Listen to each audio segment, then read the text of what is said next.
Welcome dear students. आज हम लोग पढ़ने वाले हैं गंजम एंड गुमसुर में जो रिवॉल्ट हुआ था उसके बारे में। देखिए, गंजम एंड गुमसुर जो कि उड़ीसा के एरियाज़ हैं, ये फर्टाइल लैंड्स हैं, उपजाऊ ज़मीन है। तो यहाँ 19वीं शताब्दी के शुरू के दशकों में, शुरू के 3 दशकों तक जो है एक रिवॉल्ट चला था अंग्रेज़ों के खिलाफ, जो ब्रिटिश अथॉरिटीज़ थे उनके खिलाफ। मुद्दा ये था कि वो अपने ट्रेडिशनल वे ऑफ लाइफ को जीना चाह रहे थे। तो ये वहाँ के जो लोकल लीडर्स थे और जो वहाँ के लोकल कम्युनिटीज़ थी, वो इस चीज़ को लेकर के लड़ रही थी कि जिस भी तरीके से वो अपने आप को, अपनी लाइफ को सस्टेन करना चाहें, जिस भी तरीके से वो अपने आप को रूल करना चाहें, जो लोकल लीडर्स हैं वहाँ क्या क्या प्रथाएं चल रही, उन सबको वो चाहते थे कि हम ऐसे ही जीते रहें। और ब्रिटिश इन सब चीज़ों को चेंज कर रही थी, ज़मीनों पे अपना कह लीजिए कि हक जता रही थी। तो इसलिए ये रिवोल्ट हुआ था। 18वीं सदी के शुरुआत में अंग्रेज़ जो हैं वो यहाँ आते हैं और यहाँ की ज़मीनों पे कब्ज़ा करते हैं। तो वहाँ पे जो लोकल सिस्टम चल रहा था, ज़मींदार और जो लैंडलॉर्ड्स थे, उन सब के बीच एक कह लीजिए कि एक ऐसा सिस्टम था जहाँ ज़मींदार लोग को भी थोड़ी आज़ादी थी अपने पावर्स को एग्जीक्यूट करने की, और लैंडलॉर्ड्स के पास भी कुछ राइट्स हुआ करते थे।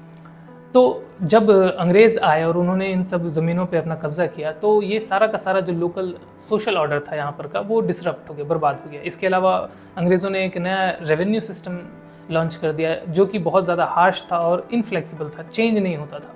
और कई बार तो अनरियलिस्टिक डिमांड थे कि मतलब रेवेन्यू ऐसा दे दीजिए, जितना उपजाऊ भी आपने उपज भी नहीं किया उतना दे दीजिए, और जो नहीं देते थे उनके खिलाफ बहुत कड़ी पनिशमेंट दी जाती थी।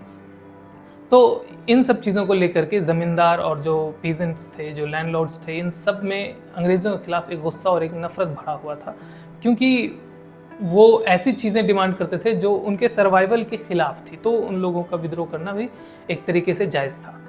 1797 में गुमसुर के एक ज़मींदार, स्त्रीकर भंज नाम था उनका, उन्होंने सबसे पहले क्या किया कि जो अंग्रेज़ थे, जो ब्रिटिश अथॉरिटी वहाँ पे रेवेन्यू कलेक्ट करने आई थी, टैक्स डिमांड कर रही थी, वो देने से मना कर दिया। उन्होंने टैक्सेस देने से अपने आप को कहा कि हम ये पे नहीं कर सकते और करेंगे भी नहीं, क्योंकि आप हमारे कोई मालिक नहीं हैं। तो इस वजह से एक रिबेलियन सामने आ गया। तो जो स्पीकर भंज थे, वो जितने भी लोकल लीडर्स थे और जो लोकल पॉपुलेस थी, जो जनता थी वहाँ की, उनके साथ जुड़े और एक ओपन रिबेलियन अंग्रेज़ों के खिलाफ किया।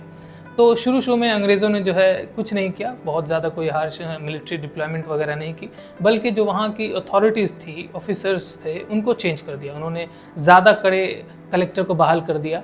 लेकिन इससे कुछ नहीं हुआ, ऑपरेशन और बढ़ गया और रिबेलियन का कोई अंत नहीं हुआ।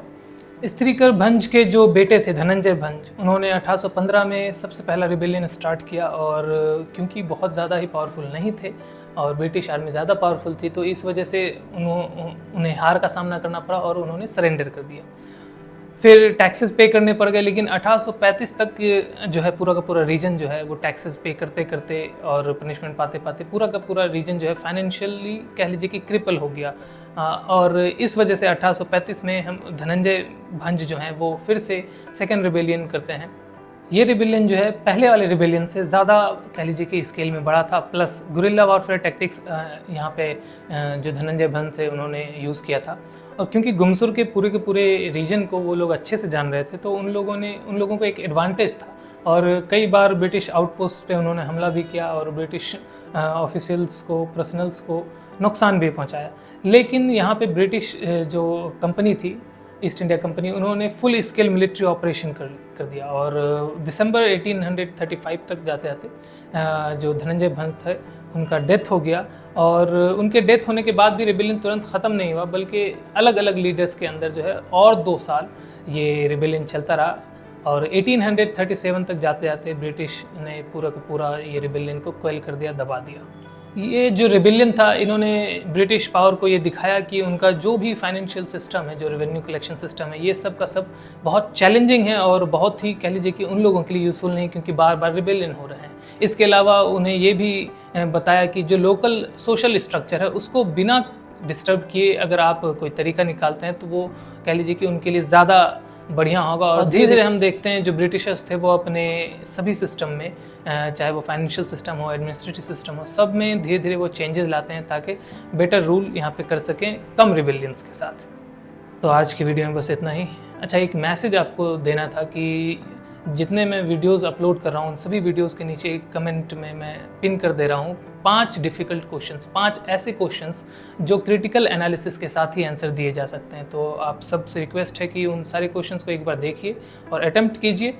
ये आपको क्रिटिकल एनालिसिस में हेल्प करेगा, जो कि आपको पता है कि ऐसे राइटिंग वगैरह में, इसके अलावा क्रिटिकल आंसर राइटिंग में आपको हेल्प करता है।